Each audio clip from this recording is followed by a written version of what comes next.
Hi, and here we are with the SQA National 5 Mathematics from 2018 paper 1, and we're going to have a go at question 10 and 11. Question 10, you're presented with the triangle XYZ. You're told that x to z is 10, and you're told that z to y is 8, and you're told what the cosine of z is. It's 1/8.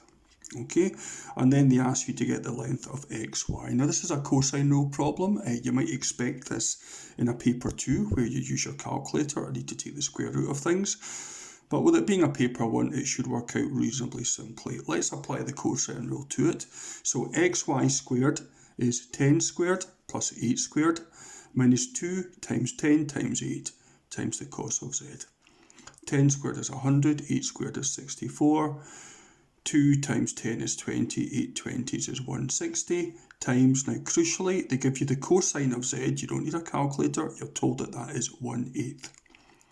100 add 64 is of course 164, 8 goes into 16 twice, so 8 goes into 160 20 times, so 164 take 20 is 144, and of course you'd expect something that you know the root of with it being a paper 1, and the square root of 144 is 12. So xy is 12.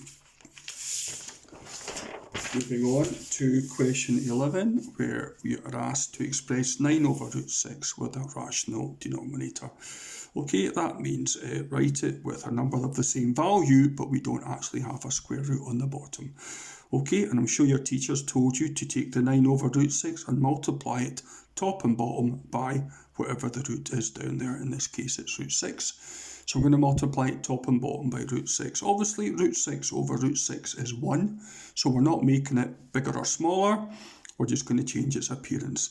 Okay, so we multiply two fractions. You multiply the two numerators. 9 times root 6 is 9 root 6.